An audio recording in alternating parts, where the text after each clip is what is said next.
C'est l'histoire d'un rendez-vous printanier reporté à cause d'un méchant virus qui a frappé toute l'humanité.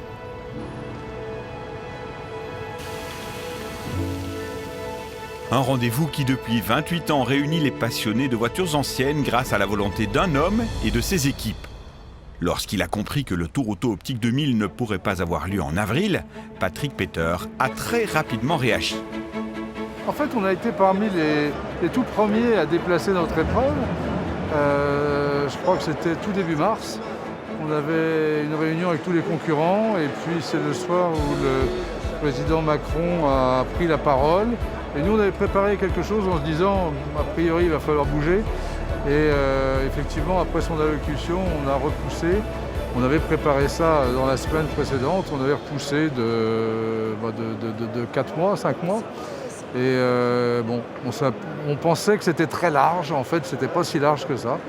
Mais bon, on y arrive. Et nous y voici, dimanche 30 et lundi 31 août. Pour les participants, une excitation est perceptible à l'idée d'enfin assouvir leur passion de la conduite sur les routes de France trop longtemps confinées. Tu te rappelles de ton numéro 134. De même qu'année dernière, c'est responsable, j'ai failli venir avec les stickers déjà collés. Où est mon sac à blouson? Fil de rap, ça va aller dans la boîte à gants, on en a toujours besoin. Au cas où on soit en galère en pleine nuit. Et ça marche. Est-ce qu'il y a des mini-fusibles sur cette voiture ou pas? Comme je te sais très orienté, j'ai pris une boussole. Tu sais que j'ai pris des lunettes de brouillard. Je suis prêt. PA pour l'équipe des pousseurs, donc je vous rappelle, dans 10 minutes à 15h30, on fera rentrer la première voiture. Les quelques 200 équipages engagés ont rendez-vous au Grand Palais sous la verrière conçue par Gustave Eiffel. Ça va à droite les gars. Hôtel 66.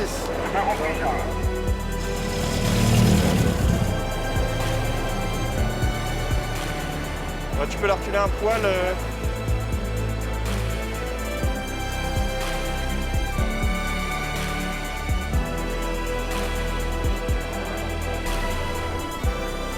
Le suivant, s'il vous plaît. C'est votre premier tour auto. Hein. Oui. Celle-ci, c'est pour les vérifications techniques de la voiture. Ils viennent sur place.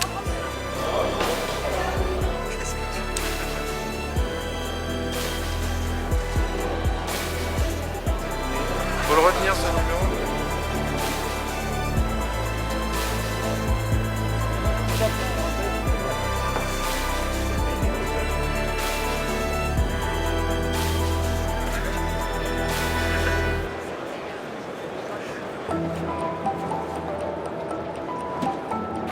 Alors, ça c'est bon, ça c'est vu. Et puis on va regarder le moteur maintenant. Ok, c'est tout bon. Voilà, et puis je vous souhaite bonne route surtout. Merci beaucoup. Amusez-vous bien.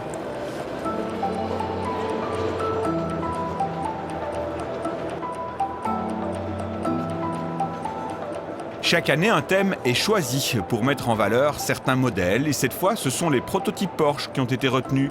L'occasion d'admirer au Grand Palais une 550 Spider, vous savez, la voiture de James Dean. 5 des 50 exemplaires produits du modèle 906 et une 904, une voiture jouissive. Le plaisir, il est multiple. Pour moi, c'est déjà une auto sublime. Dans sa forme, dans son look, dans son apparence, dans sa légèreté, il y a quelque chose d'à la fois frêle et puissant qui se dégage de ça. Donc déjà, l'esthétique me plaît beaucoup. Le dommage, c'est que je ne peux pas profiter de l'esthétique quand je suis à l'intérieur. Et le deuxième, c'est que c'est un moteur qui est quand même 210 chevaux, qui est quand même pas fainéant, sur un châssis très léger. Et la voiture est extrêmement agréable à piloter et elle joue de son poids et de sa puissance avec brio. Nous reviendrons un peu plus tard sur ces jolies bêtes de compétition. Pour l'heure, il est temps de refermer la parenthèse du Grand Palais et prendre quelques heures de repos pour les concurrents et la caravane du Tour Auto, car dès mardi, c'est la rentrée des classes et le départ de la compétition qui s'annonce exceptionnelle à plus d'un titre.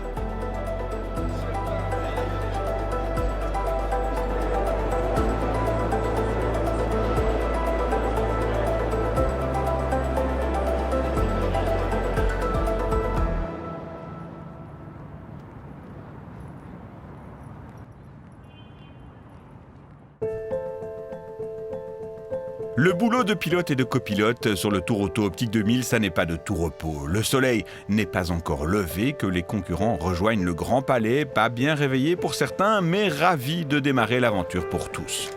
Là, c'est tôt, c'est beau, c'est frais. On est là, on est content de partir.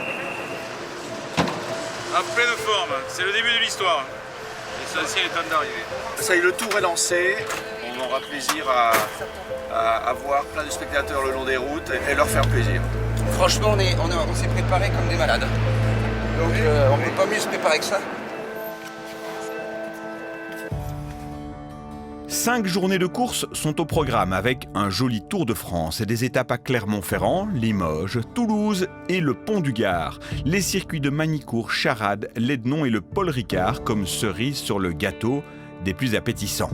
Au total, 1986 km, dont 100 sur route fermée, répartis en 9 spéciales contre le chrono.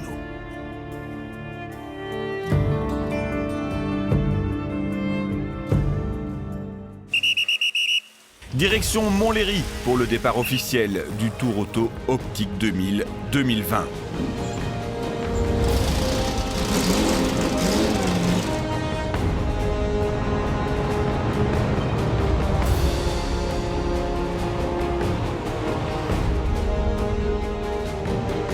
C'est en effet sur le routier et une partie du mythique anneau de vitesse que la première spéciale est disputée. Le lieu est tout simplement le décor parfait pour entamer ce Tour Auto qui décidément a un petit quelque chose de spécial. Inauguré en 1924, l'autodrome de Linas-Montlhéry est dans l'air du temps. En effet, tous les grands circuits du début du XXe siècle disposent d'un anneau de vitesse. Brooklands, Monza et bien sûr Indianapolis. À cette époque, performance automobile rime avec pointe et record de vitesse. Entre 1925 et 1939, 86% des records mondiaux sont battus à l'autodrome de Linas-Montlhéry. On a le numéro 1 de la compétition parce qu'on est la plus vieille voiture, une des plus vieilles voitures, mais surtout on a la plus petite cylindrée, on fait 850 cm3. Et donc à ce titre, on a le numéro 1 de la compétition sur les circuits des spéciales. L'objectif, c'est pas de se faire rattraper. C'est pas de faire un temps, mais c'est surtout que le suivant ne nous rattrape pas avant la fin de la spéciale. Et voici partie la Pichon-Para. Nous sommes de retour en 1955, mais déjà la voiture montre des signes de faiblesse. Tout le monde croise les doigts pour la retrouver le soir à Clermont-Ferrand.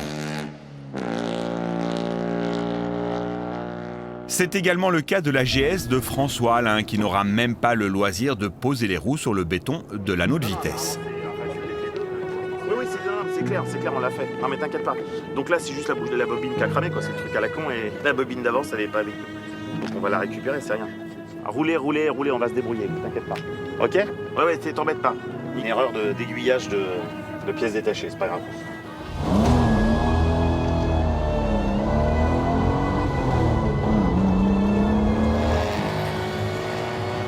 En ce petit matin du 1er septembre, l'autodrome résonne au son des moteurs des anciennes. 12 km et demi de mise en jambe avec un passage obligé sur le banking.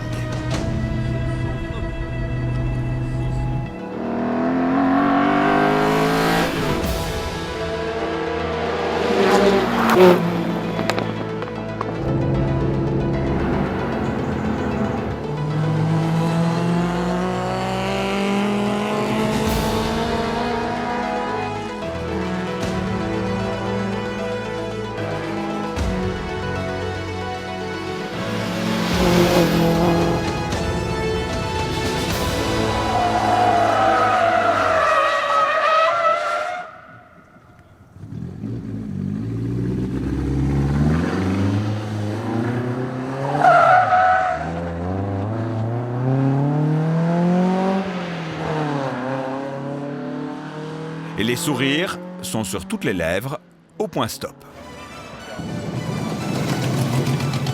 C'est magique et mythique de courir sur l'autodrome.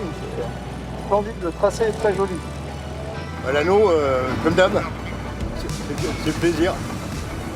Faut monter haut et puis bien descendre, quoi. Faut pas se planter. Faut garder le mur. Non, jamais.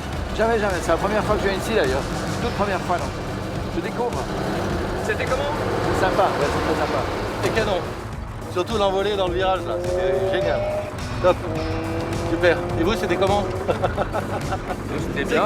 C'est que le début. Eh bien, c'était pas mal pour nous également ce début de tour auto. Merci Guillaume. Et puisque nous en sommes presque à l'heure des confidences, voici une voiture qui nous a tapé dans l'œil lors de ce tour auto. La Datsun 240Z, un coupé japonais à la ligne splendide et racée et aux 6 cylindres en ligne très mélodieux. Produite et largement diffusée au Japon et aux États-Unis entre 69 et 73, elle était plus rare en Europe. Vue en circuit, c'est surtout en rallye qu'elle s'est illustrée, car c'est entre autres à bord d'une 240Z que Jean Todt a fait ses armes de copilote aux côtés de Rauno Aaltonen. Et puis celle-ci en particulier a une histoire d'amitié très touchante. C'est une auto que j'ai connue grâce à un ami qui était le propriétaire. Cet ami est tombé malade et sa voiture a été volée. Et malheureusement, il est décédé. Et avant de décéder, il m'a demandé de retrouver cette voiture. J'ai fini par la retrouver. C'était malheureusement quasiment un bout de rouille. Et on a fait 7 ans de restauration. Et à la sortie de la restauration, j'ai été la montrer à un de mes amis qui s'appelle Arnaud Mordac et qui m'a dit en la voyant que son père, en 1973, avait fait le tour auto avec une Datsun 240Z. C'est pas partie des voitures officiellement éligibles sur la liste. C'est ce qui m'a permis, auprès de Patrick Peter, de lui dire, regarde, cette auto a fait le tour auto en 73, donc elle est éligible et du coup, on l'a inscrite. Donc maintenant, l'objectif, c'est de l'amener au bout de ce tour auto. Ce sera un bel hommage. L'éligibilité, c'est la porte d'entrée de tout véhicule pour participer au tour auto. En effet, tout modèle doit avoir participé à un Tour de France automobile entre 51 et 73 pour être inscrit. Bien sûr, il y a les voitures connues de tous, mais également des raretés et pas spécialement spectaculaires, à l'image de cette Honda N600, le deuxième modèle à 4 roues de l'histoire de la marque. Lorsqu'elle sort en 1967, elle est révolutionnaire. Cette auto, oui, ce qu'elle a de particulier, c'est que, en fait, ça ressemble à un moteur de moto, mais tout est spécifique à cette auto. Ça veut dire qu'il y a une boîte à crabot, c'est un bicylindre 4 temps, refroidissement à air, et l'originalité, c'est que les 2 pistons montent en même temps. Donc c'est ce qui fait son bruit très particulier de cette voiture. Pour l'époque, une voiture qui faisait 600 cm3 faisait déjà quasiment 45 chevaux, ce qui était, par rapport à une 2 chevaux Citroën, quasiment le double, Et Christophe a un mérite énorme de faire rouler cette voiture car les pièces de rechange sont quasiment introuvables à l'heure actuelle. Alors, sur le circuit de Magny-Cours, même dans la catégorie régularité, mieux vaut ménager la mécanique. C'est d'ailleurs une règle générale en ce début de tour auto. Tous veulent aller au bout. Alors, même si on fait la course, on se respecte entre concurrents et puis on respecte également les mécaniques et les distances de sécurité. C'est un peu à la mode par les temps qui courent et on évite de se frotter les portières.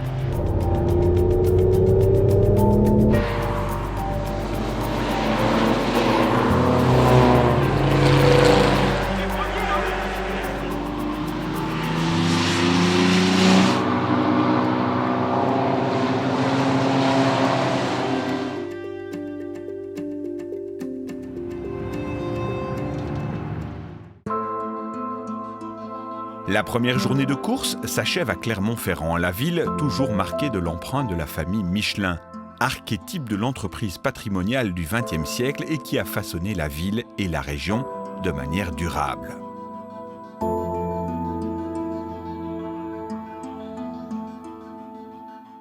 Revoici la Pichon Paradolomite. Cette voiture, dans sa patine d'origine, a été retrouvée par Hugo, son propriétaire, au fond d'une grange. Elle a participé au Tour de France automobile en 1955, mais au soir de la première étape, elle souffre.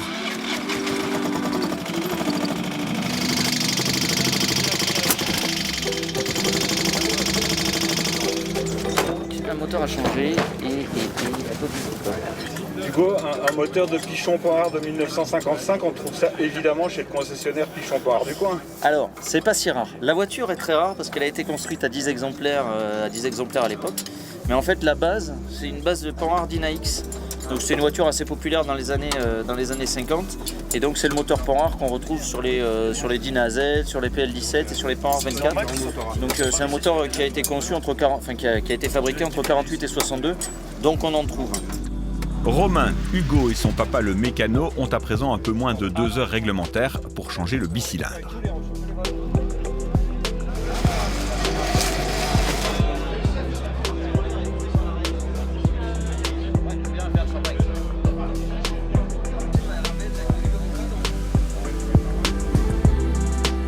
Dans ce premier parc d'assistance de la semaine, ça bosse ferme, d'autant que dès le lendemain matin, un monument de la course automobile attend les concurrents. Charade, le plus vieux circuit de France en activité. Ça monte, ça descend, ça tourne, c'est un vrai circuit.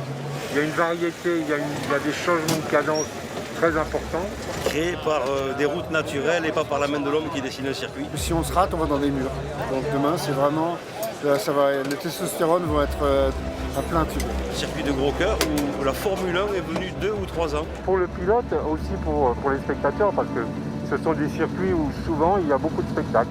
Moi personnellement, je trouve que pour faire le tour auto sans passer par Charade, qui est en plus centre de la France, donc on peut aller partout, ça serait dommage parce que c'est un circuit à faire connaître à tous les pilotes qui viennent sur le tour auto pour découvrir aussi notre pays. Le soleil se couche sur la grande halle d'Auvergne. Inch'Allah, Inch'Allah. Allez, plus qu'à.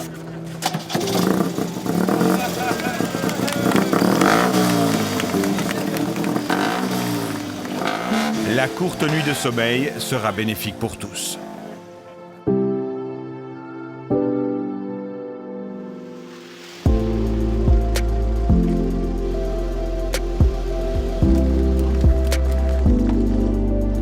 Hello, ça va? En forme? Alors, il marche le moteur? Bien. Il n'y a rien à dire. Ouais. Je sais pas comment tu fais à être en passager là. En passager? Ah, ouais. Je déteste ça. Ah, je déteste. Hier, j'avais peur dans les liaisons.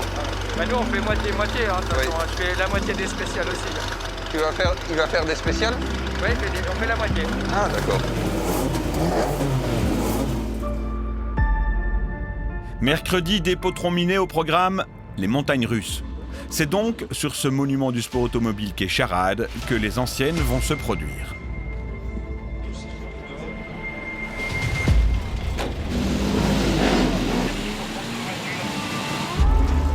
L'occasion de nous attarder sur les règlements de la compétition. Étant donné le très large panel de modèles ayant participé au Tour entre 1951 et 1973, elles sont réparties en 3 plateaux compétition, et cela afin de pouvoir organiser des courses sur circuit relativement équilibrées.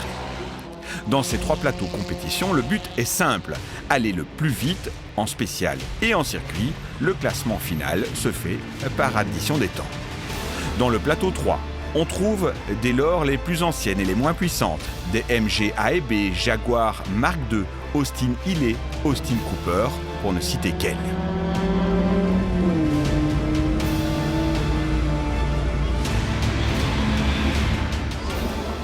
Dans le plateau 4, on monte quelque peu en puissance avec des Shelby Cobra, Jaguar Type E, BMW 2002, Porsche 911 2 litres. C'est dans ce plateau que se trouve en théorie le vainqueur au scratch le plus rapide dans la catégorie VHC, véhicule historique de compétition.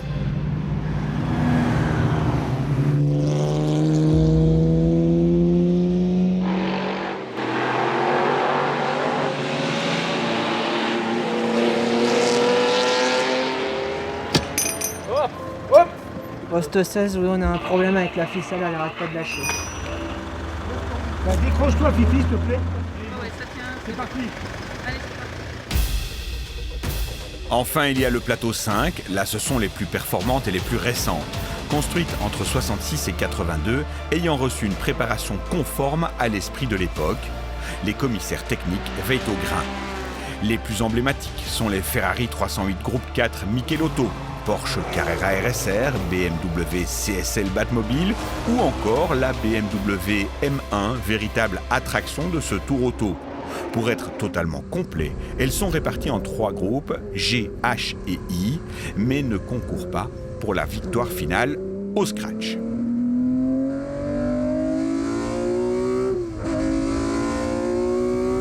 Refermons ici le paragraphe destiné aux puristes qui, je l'espère, auront bien compris les subtilités du règlement pour retrouver un des plus assidus pilotes de l'épreuve, Damien Koller. En 20 participations avec sa compagne Sylvie, ils n'ont cessé de progresser vers le sommet de la hiérarchie. Mais l'an dernier, leur agile petite Lotus Elan 46R est devenue un peu juste en puissance pure pour répondre à leurs ambitions. Du coup, cette année, ils roulent sur une terrible Shelby Cobra 289.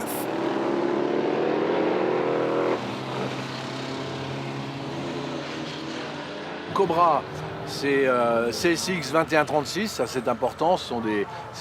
Toutes les Cobras sont répertoriées au monde. Et c'est une voiture qui a un moteur de 4,7 litres de cylindrée qui développe 467 chevaux pour 1000 kg. La voiture est parfaite, elle fonctionne extraordinairement bien.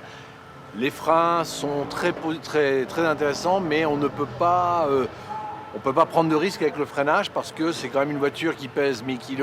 On arrive vite, il faut l'arrêter.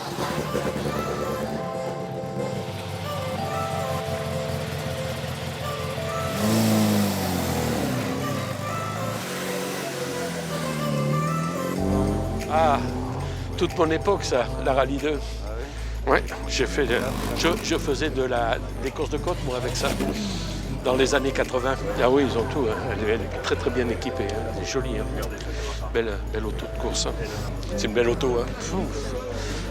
C'est magnifique, ça. T'as vu comme la GT4, elle est sortie comme la Ferrari, la GT4, la glace derrière. La glace, oui. En dedans, comme ça, des trucs. Oh là là, une caisse longue. Oh putain. Oh là là là là, bof, c'est magnifique. Le Tour Auto Optique 2000, c'est une véritable fête et les villages choisis pour les regroupements sont régulièrement envahis par les amateurs et les connaisseurs. C'est aussi souvent l'occasion de sortir les anciennes. Volvo Amazon. Tu en as une, Harry? Non, j'étais trop jeune pour ça. Trop jeune, c'était la génération juste devant moi. Les jeunes aujourd'hui n'ont pas la même culture automobile. Ils ont tendance à considérer l'automobile comme un objet de consommation.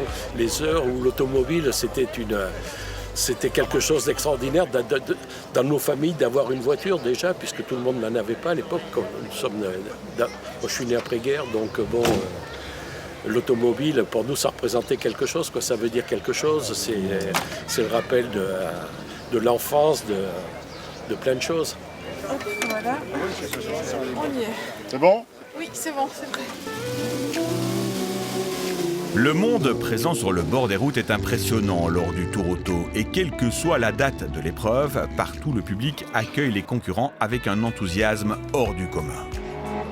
Les spéciales, les circuits, les parcs d'assistance et de regroupement, les lieux de déjeuner sont envahis par un public de tout âge.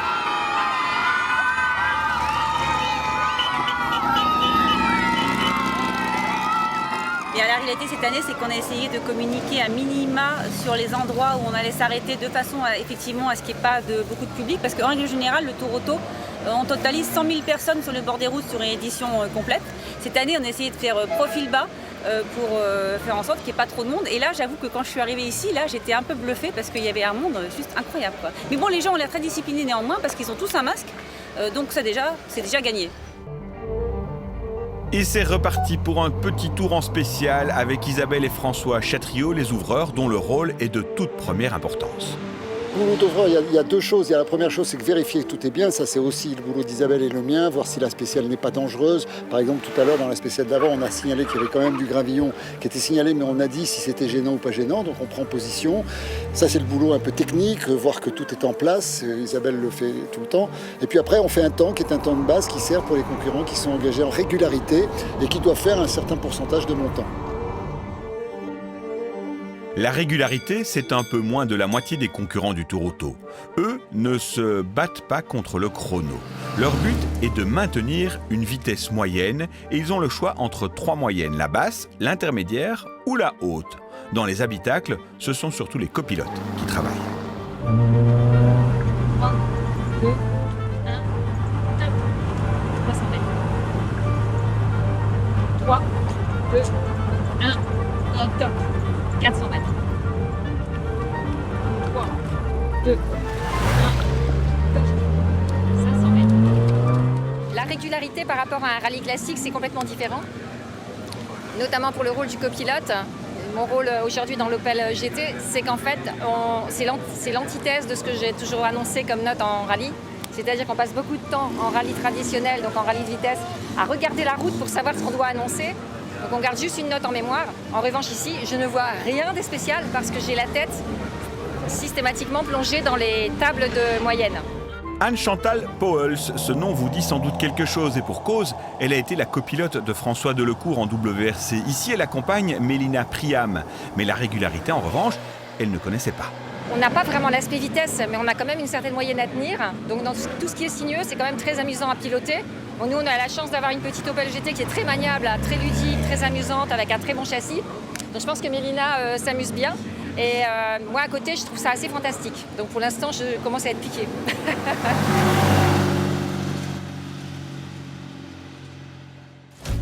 Et pour l'emporter en régularité, il faut de l'expérience et une parfaite coordination au sein de l'équipage. D'autant que sur le Tour Auto, tous les instruments électroniques sont proscrits. C'est un rallye à l'ancienne pour le plus grand bonheur des puristes.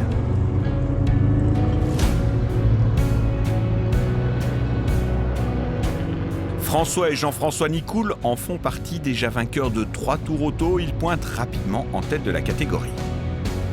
Gagner en régularité, il faut être régulier, il faut être minutieux dans la préparation, il faut avoir un compteur kilométrique irréprochable, il faut avoir de quoi le réparer parce que c'est des vieilles machines.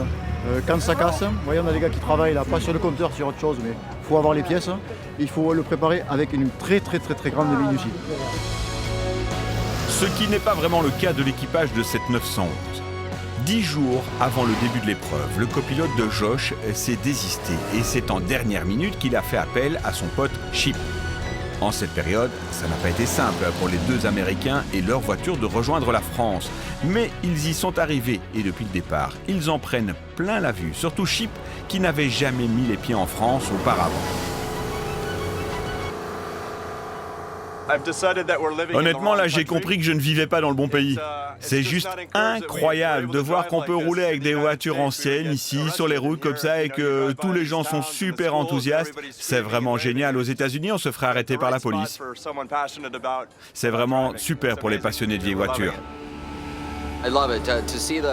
C'est vraiment fantastique de voir tout le monde sur le bord des routes qui nous salue.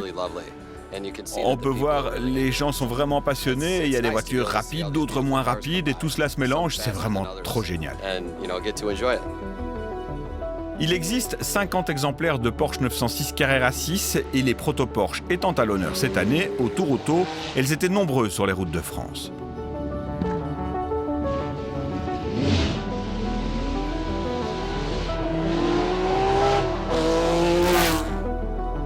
« 500 kg, un 6 cylindres de 210 chevaux. En 66 et 67, elle a tout gagné en circuit, en course de côte et même la Targa Florio.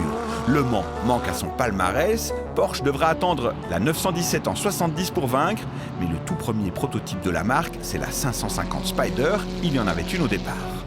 L'histoire de ce véhicule, c'est qu'elle a appartenu à Ricardo Rodriguez, qui était donc le célèbre pilote.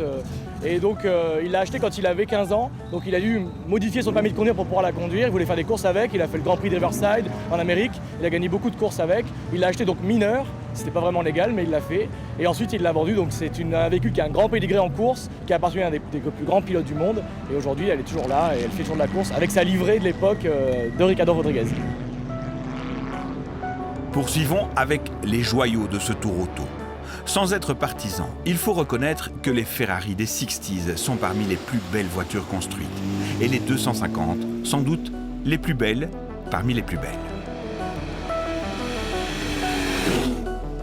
Il y en avait 6 au départ, histoire de donner encore un peu plus de prestige à ce Tour Auto.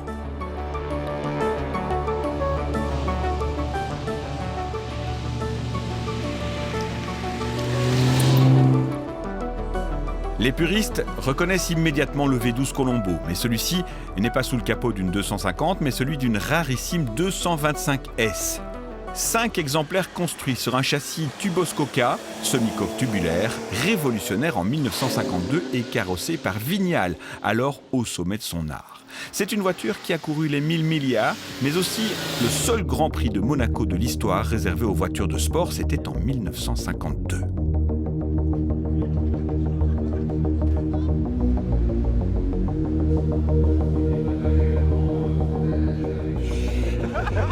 Et chaque jour, c'est la même histoire. Les copilotes sortent les stabilos.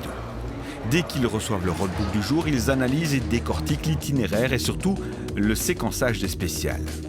Sur le tour auto, le tracé des secteurs chronométrés sur route fermée reste secret jusqu'à la dernière minute. Le roadbook est volontairement succinct et ne signale que les changements de direction et les dangers. Le but est d'éviter les grandes vitesses. Pilote et copilote naviguent à vue. Embarquement avec Philippe Vendrome et Fred Vivier dans leur Ford GT40 pour une démonstration grandeur nature.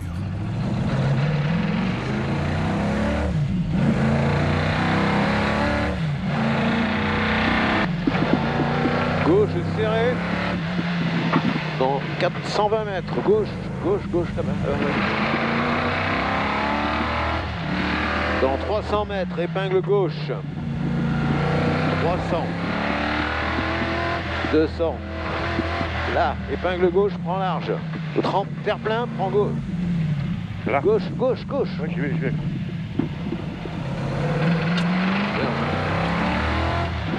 Dans 200 mètres, gauche serré, gauche très serré. Là, gauche très serré.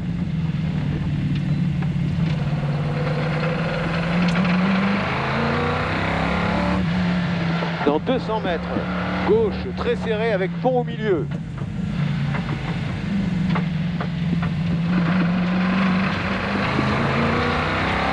Continue comme ça, il y a un bon rythme là, on va le rattraper. Hein.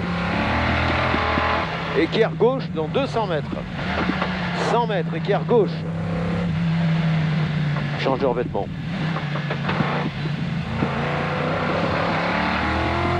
Dans 200 mètres, Y gauche.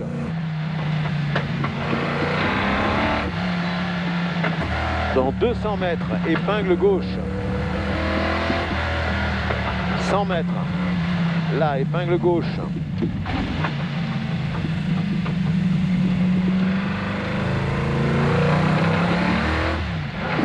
Dans 200 mètres, gauche long. Long gauche. Il n'y a pas de danger, mais c'est un long gauche.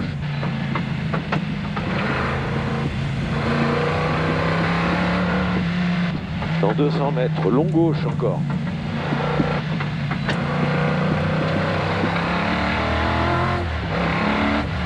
Vas-y, fonce. Non, je vois rien.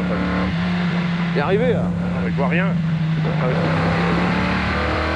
Voilà. On a bien roulé là, non? Ouais.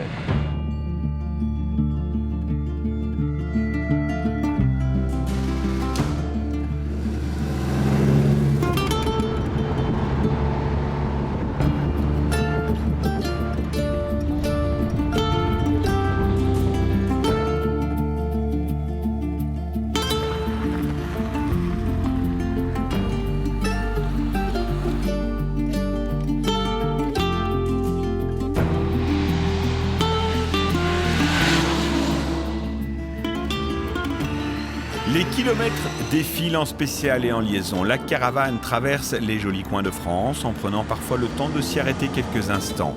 Mais le rythme est soutenu. Un rythme et une épreuve que beaucoup découvrent cette année à l'image de Thierry Boutsen. Ancien pilote de Formule 1, le Belge n'avait plus participé à une course depuis son sévère accident aux 24 heures du Mans en 99. C'était au volant d'une Toyota GT1.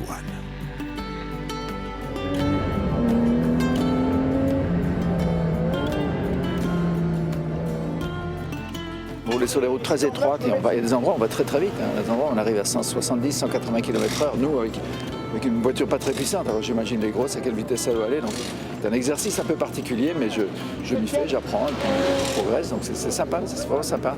Ce qui est sympa aussi, c'est de voir l'enthousiasme des gens. On voit les gens sur le bord de la route, même sur les ponts d'autoroute, il y a des gens qui nous font signe, c'est fabuleux, c'est génial. Et lorsqu'un triple vainqueur de Grand Prix reprend le volant, ça se fait évidemment avec beaucoup de sérieux. C'est très impressionnant et c'est sécurisant parce qu'on voit on comprend qu'il a une maîtrise vraiment de la voiture. Il a une expérience incroyable. Alors le rallye, c'est pas a priori le domaine dans lequel il est connu, mais ça va vite, ça freine fort, mais on se sent vraiment en pleine sécurité. Donc c'est très agréable. J'ai vraiment beaucoup de chance. Je le remercie d'avoir accepté. Un autre ancien pilote pro était au départ. Il fut un spécialiste de l'endurance et a participé à la grande aventure Mazda aux 24 heures du Mans. Cheveux au vent, David Kennedy, accompagné de Russell Murphy, conduisait une très rare AC Ace Roadspeed, équipée du 6 cylindres de la Ford Zephyr. Elle préfigure la fameuse Cobra. Seuls 37 modèles ont été construits.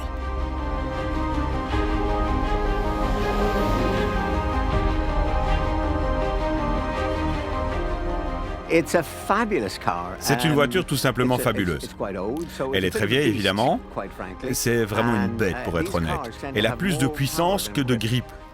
Moi, c'est ce que j'attends un peu d'une voiture. Mais franchement, il faut la conduire avec beaucoup d'attention parce qu'elle peut très rapidement vous surprendre. Premier équipage 100% irlandais au Tour Auto, ils sont conquis. Honnêtement, je vous promets que l'année prochaine, on sera encore plus classe. Quand je vois nos amis français comme ils nous accueillent, ils sont sympas, ils sont chaleureux avec nous. Bon, moi j'essaie avec mon français qui date de 35 ans quand j'ai quitté l'école d'être plutôt sympathique avec eux. Mais je vous promets que l'année prochaine, on sera encore plus classe. On viendra avec une équipe avec plusieurs voitures, on sera plus organisé au niveau du roadbook. David va vraiment tout mettre en œuvre pour que nous soyons vraiment dans le coup.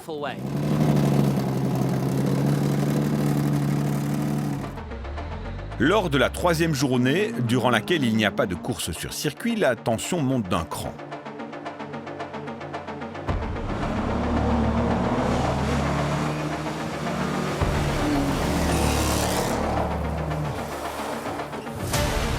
Aux avant-postes, on commence à penser à la victoire finale. Les écarts en tête sont des plus serrés. Et une fois encore, le Suisse Raphaël Favaro, double vainqueur sortant, est dans la bagarre.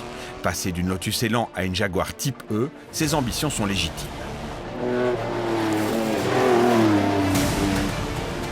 La Lotus, on doit attendre que les choses se fassent. Élimination, des erreurs et tout ça. Là, on est quand même devant, ou vous dire dans un bon petit paquet, 5-6 premiers, et puis sans qu'il y ait forcément d'erreurs devant, donc c'est intéressant. Les prétendants à la couronne, en lutte avec Favaro et Nicolet, sont La Journade et Boucher, également sur Jaguar. Kohler et Laboine sur une Shelby Cobra. Monsieur John Offby et Sibel sur une Porsche 906. Caron et Magnin sur Cobra. Et Sean Lynn, accompagné de Nigel Metcalfe, également sur une Cobra. Sur les routes, ils se battent à coups de secondes, mais en dehors des voitures, l'ambiance est au beau fixe. Yeah.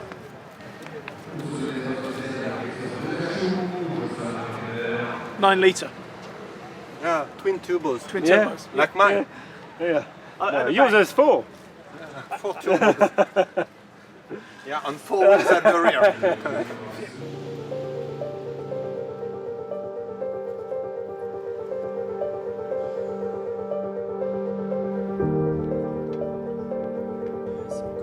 La journée entre Limoges et Toulouse a été très longue et éprouvante pour les machines et les organismes. Certains n'ont d'ailleurs pas tenu le coup. La Shelby de Ludovic Caron, à la suite d'un accrochage, doit abandonner tout espoir de résultat final, tandis que pour Sean Lynn et son copilote, le diagnostic est sans appel, abandon. Ouais, c'est fini, malheureusement. En fait, on n'était pas trop mal, et puis ce matin, on a eu un petit problème avec la pompe à essence. On a pu placer la pompe de réserve.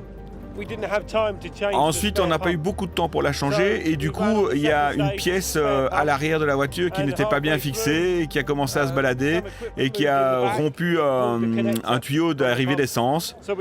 Et là, on a dû s'arrêter et puis on n'avait plus de pompe de réserve, c'était fini.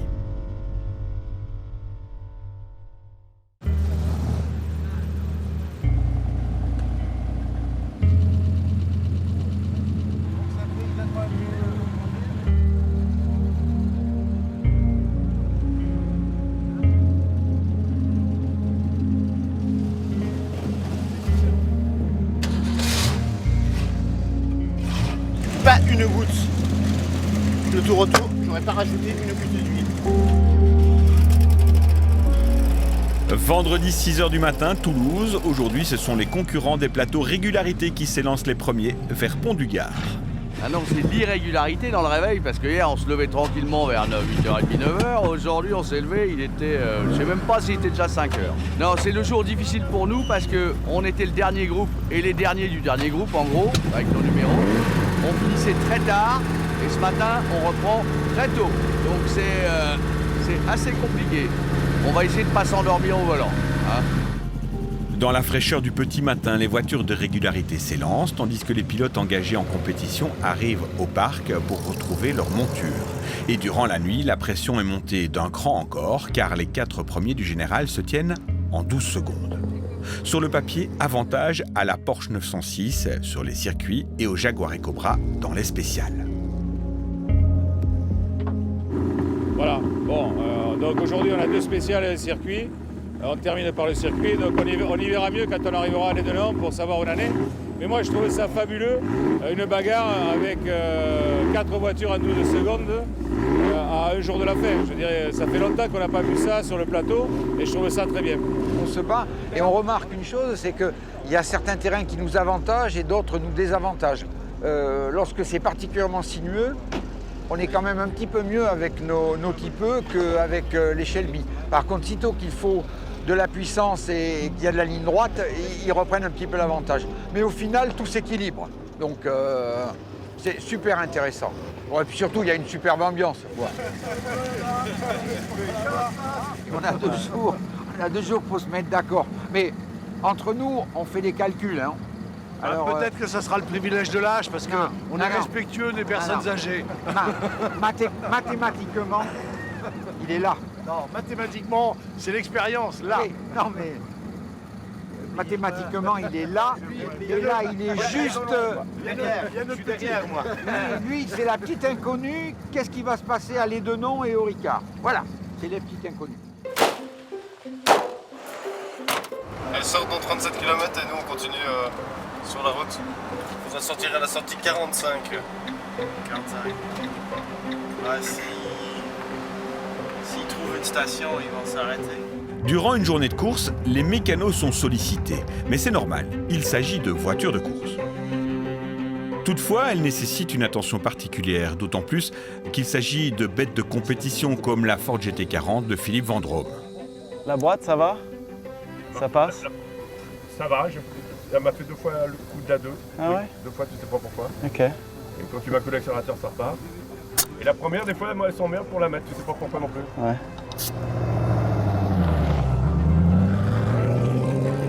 Ou encore de la BMW M1 de Nicolas Leroy-Fleuriot. L'accélérateur vient juste de casser en liaison et donc heureusement l'ange gardien François avec sa Subaru en assistance rapide qui est juste derrière nous. Donc on essaye là de faire une réparation de fortune sur le bord de la route jusqu'à ce que ce soit l'assistance en plus changer le câble. Voilà. C'est pas le mineur mais en tout cas sans câble d'accélérateur on peut plus aller très loin. À chaque sortie de spécial, après chaque roulage sur circuit, les mécanos sont là, prêts à intervenir sur le bord de la route.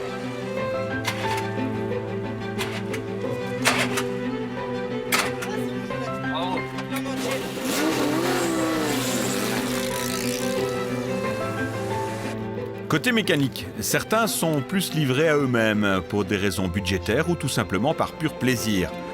En ce qui concerne Salim Bouziane, c'est un peu des deux. Passionné de Peugeot, il a construit depuis une feuille blanche cette 204 coupé groupe 5 à l'identique de l'unique modèle existant. Un véritable prototype inventé à l'époque par Gérard Velter et Michel Meunier, WM pour les connaisseurs. Une véritable curiosité. Il a fallu faire un moule intégral, donc on a fait numériser une voiture à l'échelle 1, donc la voiture qui nous a servi pour refaire ce prototype. On a fait un moule intégral et on a refait toute la coque en fibre.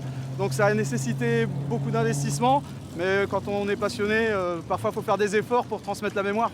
La déco est identique, c'est Heraldict qui a accompagné à l'époque Monsieur Walter.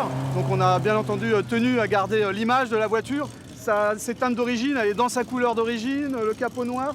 Et bien sûr, le partenaire de WM par le passé, c'est évident aujourd'hui quand on parle de la 204 groupe 5, c'est la 204 Heraldict, c'est comme ça qu'on l'appelle. On ne pouvait pas la dénaturer et lui enlever son petit nom d'appellation.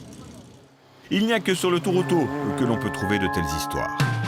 Et des histoires, ces deux-ci ont eu le temps de s'en raconter. Loïc Perron et Harry Vatanen, dans la même voiture ouvreuse, Avouez que vous rêveriez de suivre la discussion entre ces deux champions d'exception.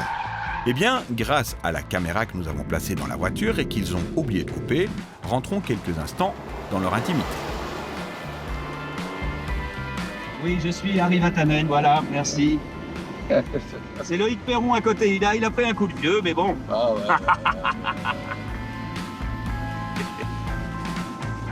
Ça va être drôle.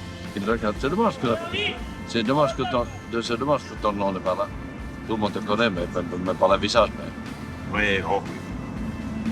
Mais c'est sympa, c'est marrant quand même, il y a vraiment des passionnés. Le milieu automobile et la voile en général, la mécanique, c'est le même sport de toute façon. Mais quand on a l'honneur et la chance d'être à sa droite, ce qui était le cas aussi, c'est un vrai bonheur. Donc je me suis un peu trompé en navigation, mais il a quand même corrigé les choses. Non, il a très bien navigué, très bien navigué. À Bruce, comme je disais, quand on connaît le sang depuis maintenant 40 ans bientôt, il y a les liens des gens. Et les bateaux à voilier et la moto, le sport mécanique, il y a beaucoup de choses qui nous joignent. Et surtout, on est aventuriers dans la vie, Loïc et moi. Merci. Okay. C'est comme un gâteau aujourd'hui. Ah oui, ça aussi, ça fait partie de leur longue journée. Oh, ciao. Hello, guy.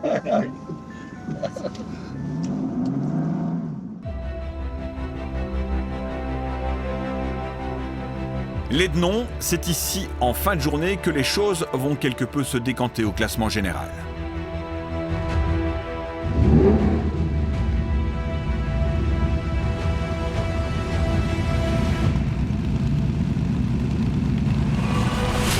Dans la course du plateau 4, Mr. John Ofby a du temps à rattraper et sa belle allemande est sur son terrain de jeu favori, alors il attaque.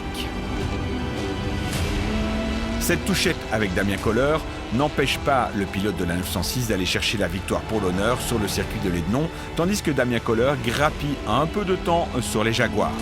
La fin de journée est exceptionnelle à l'Ednon et en voyant ces images, personne n'osera encore dire qu'en course historique, on ménage les montures.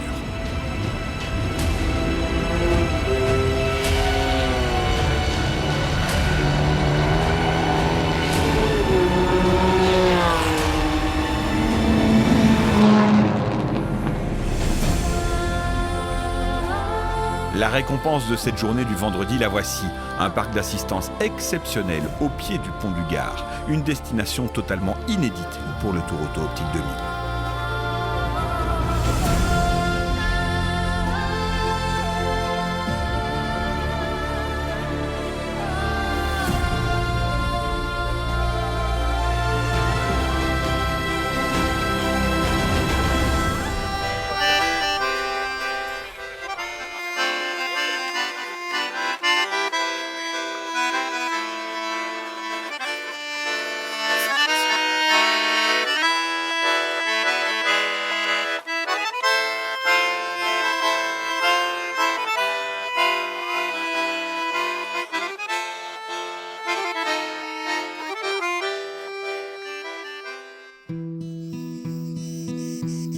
Les cigales, les vignes, les cyprès, la chaleur de la fin de l'été et le mont Ventoux.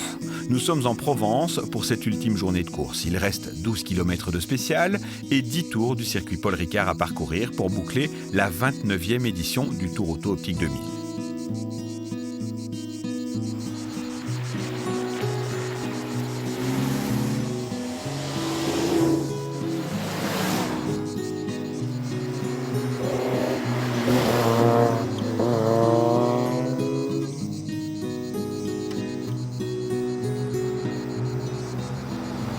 L'équipage numéro 1 n'aura pas démérité. Avec leur Dauphine Gordini, l'une des plus anciennes du plateau, ils ont roulé plus que tous les autres.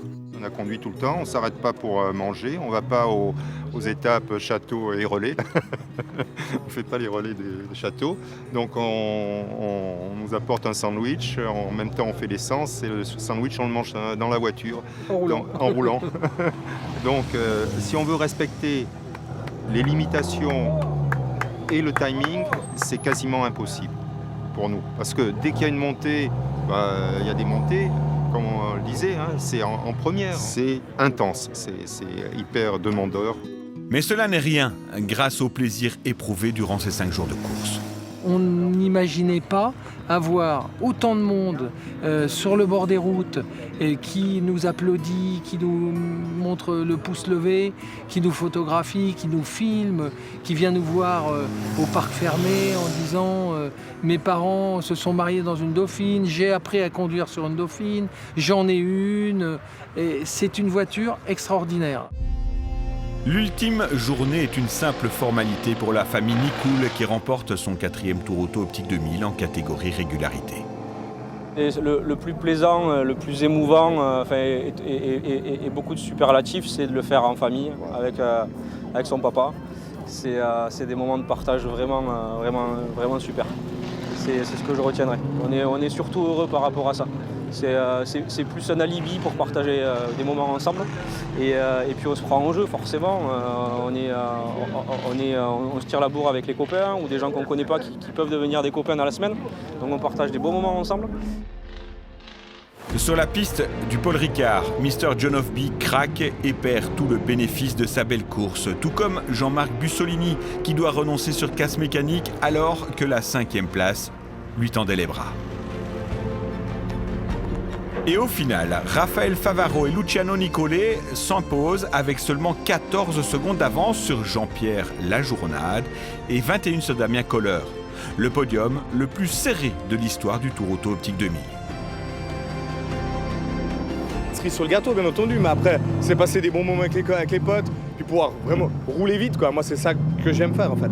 Après gagner, si on roule vite on gagne, puis voilà. Avec Luciano on s'est bien entendu dans la voiture, enfin on s'est marré tout le long et puis c'est ça qui fait le charme aussi du Tour Auto. Je pense que dans chaque équipage il y a une petite histoire qui se crée et puis c'est ça qui est rigolo aussi quoi. Bonjour. Super, merci.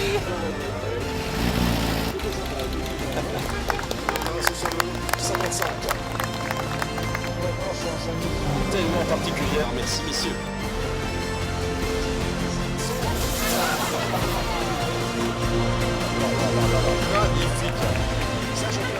Cette édition courue en septembre restera dans les annales de l'épreuve. À présent, il reste 8 mois de préparation avant d'attaquer le 30e Tour Auto Optique 2000 en avril prochain. Et un bien beau podium de Jean Heureux.